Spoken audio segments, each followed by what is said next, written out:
Imagine a world where serious illness is just a distant memory, where limitless energy is free for everyone, and humanity has already reached for the stars. It sounds like science fiction, right?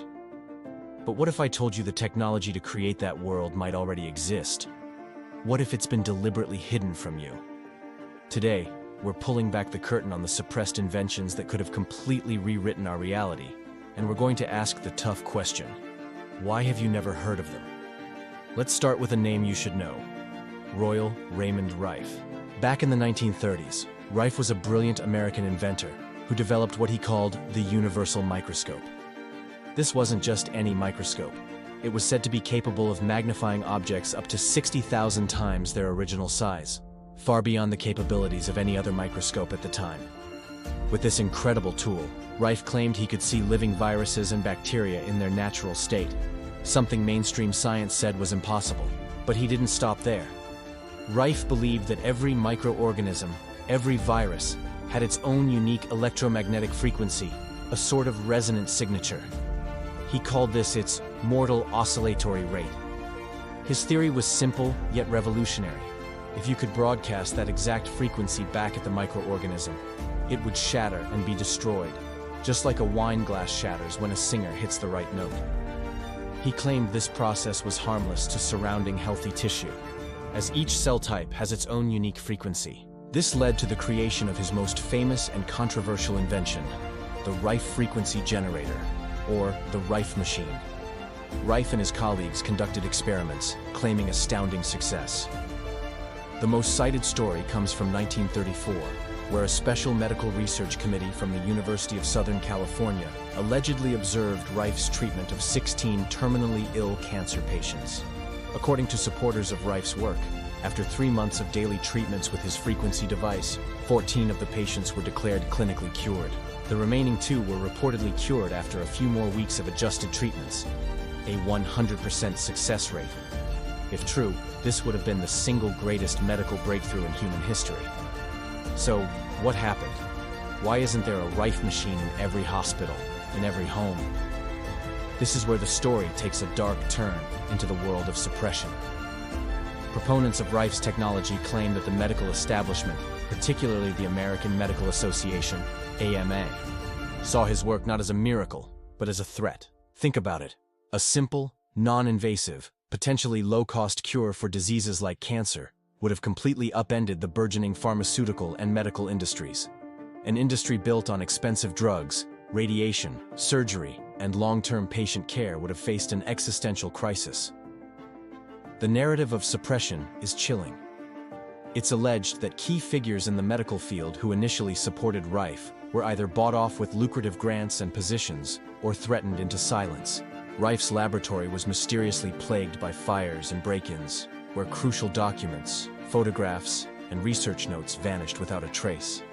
His business partners were bogged down by endless, financially draining lawsuits. The universal microscope, his masterpiece, was dismantled. By the 1940s, the AMA was actively discrediting anyone using frequency-based therapies, labeling them as quacks and charlatans. Royal Rife, once hailed as a genius, died a broken and forgotten man. His groundbreaking work was systematically erased from the medical history books. The story of Royal Rife is not an isolated incident. It's part of a larger, unsettling pattern of what many call the suppression of alternative and natural healing. Consider the story of Harry Hoxsey, who for decades ran clinics across the United States, offering an herbal tonic he claimed could successfully treat cancer.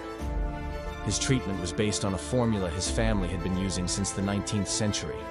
Tens of thousands of patients swore by his methods, and many signed affidavits testifying to their recovery.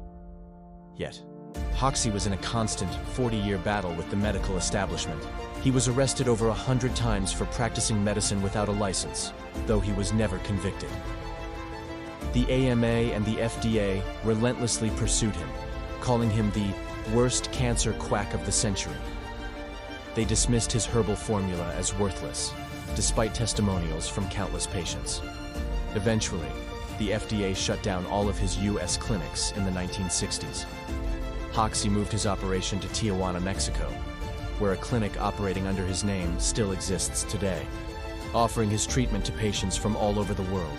Then there's the case of Essiac tea, a herbal blend promoted by a Canadian nurse named Renee Kaise. Starting in the 1920s, she claimed the formula, given to her by an Ojibwa medicine man, had remarkable healing properties against cancer. Like Hoxsey, she offered her treatment for free and faced immense pressure from the Canadian medical authorities, who tried to shut her down and force her to reveal the formula. She refused, fearing it would be exploited and sold for profit, rather than used to help people freely. For over 50 years, she treated thousands of patients in her small clinic, many of whom were considered terminal cases by their doctors. Still, her work was never officially recognized or validated by mainstream medicine. What do these stories have in common? They all feature a simple, often natural or low-cost potential solution to a major health crisis. They all feature a charismatic individual or a small group working outside the established medical system. And most importantly, they all feature a narrative of intense opposition, legal battles, and systematic suppression by the very institutions we are taught to trust with our health. Now, we must be critical thinkers. It's important to acknowledge that the scientific community demands rigorous, double-blind, peer-reviewed studies to validate any medical claim. The stories of Rife, Hoxsey, and Kaise are largely built on anecdotal evidence and historical accounts, not the kind of hard data that modern medicine requires. Critics argue that these were simply well-meaning but misguided individuals, and their cures were nothing more than the placebo effect or spontaneous remission. They argue that the suppression narrative is a convenient excuse for a lack of scientific proof. But that raises another question. How can you get scientific proof when your lab is burned down? How can you conduct clinical trials when you're constantly being arrested and sued into bankruptcy? Is it possible that the system designed to protect us from fraudulent cures is also the same system that could prevent legitimate, disruptive breakthroughs from ever seeing the light of day? Imagine the implications if even one of these stories were true. If a safe, effective, and cheap cure for major diseases has been kept from us, it means that suffering has been prolonged and lives have been lost, not because we lacked the knowledge, but because that knowledge threatened powerful financial interests. It would mean that the health of the public is not always the #1 priority. It's a deeply disturbing thought, and it forces us to question the very foundation of our healthcare system. The legacy of these suppressed pioneers lives on in the world of alternative and complementary medicine. Today, you can find modern Rife machines, bioresonance devices, and herbal clinics all over the world, operating in a gray area of the law.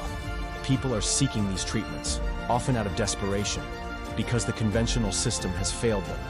They are sharing their stories, building communities, and keeping the memory of these suppressed technologies alive. This isn't just about history, it's about our future. It's about who controls the narrative of health and healing.